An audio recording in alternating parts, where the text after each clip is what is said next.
resultados muito interessantes. Vamos ter o segundo turno na eleição presidencial e o eleitorado emitiu dois vereditos.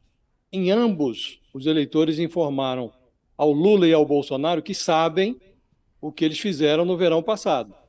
E o Bolsonaro foi premiado com uma prorrogação, mas ele vai ao segundo turno, provavelmente com menos votos do que o desafiante, o que é algo inédito, né? Todos os presidentes que disputaram a reeleição até aqui fizeram um papel melhor do que esse. O FHC foi reeleito, né? Fernando Henrique foi reeleito um par de vezes no primeiro turno. Lula e a Dilma foram reeleitos no segundo turno e viraram de um turno para o outro na frente do adversário, né?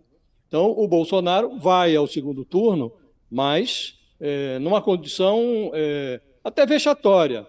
Eles vão dizer, a diferença não foi tão grande quanto que se dizia e tal, mas um presidente que está aí no final do seu mandato e que recebe esse tipo de recado do eleitorado, não pode, não tem no que se vangloriar, né? E o Lula, ele foi ressuscitado pela precariedade do rival, mas os eleitores sonegaram a ele a vitória no primeiro turno, que o PT sonhava com isso, né, com uma vitória no primeiro turno, e ele está chegando ao segundo turno, ainda não terminou a votação, mas provavelmente vai chegar com um número de votos menor do que o que se esperava, né? Então, ambos chegam ao segundo turno devendo ao eleitor.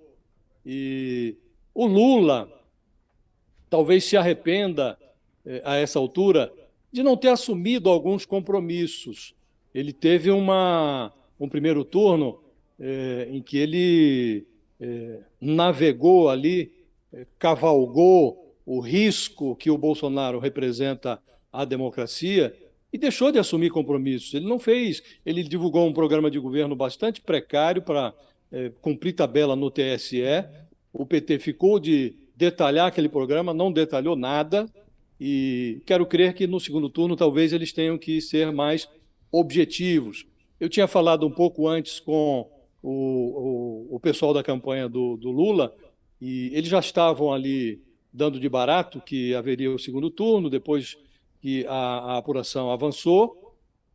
Aquela coisa de fazer uma grande festa na Avenida Paulista se frustrou esse objetivo, né? Mas desde ontem já estava em curso a estruturação de um plano B, né? Então o Lula deve ligar ainda hoje para Simone Tebet, se a coisa caminhar como estava programado, para já entabular entendimentos já para o segundo turno, e deve ligar também, ou o Lula ou a Gleisi, alguém vai ligar para o Carlos Lupe, do PDT, para também atrair o PDT para essa aliança de segundo turno, né? Com o Ciro não tem muito o que conversar, porque o Lula se indispôs muito, ou o contrário, né? O Ciro se indispôs muito com o Lula, e a essa altura é muito difícil que os dois voltem a dialogar com a mesma naturalidade que o faziam antes, né?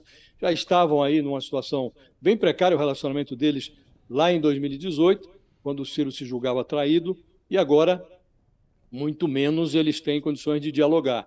Esse é o primeiro ponto. Os dois chegam ao segundo turno com um veredito do eleitorado muito mais rigoroso do que eles gostariam de obter.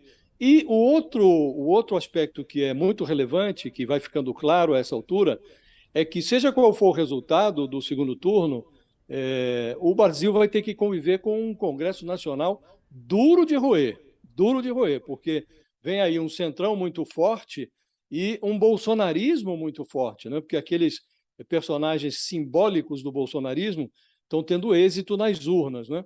Então vai ser um Congresso, olha, francamente, se o Lula vence a eleição presidencial, aí nós vamos ter uma fase muito complicada, porque talvez o brasileiro eleja um vitorioso, mas não um presidente capaz de unificar o país, de dialogar com o Congresso Nacional sem fazer concessões que vão roçar o inaceitável, né?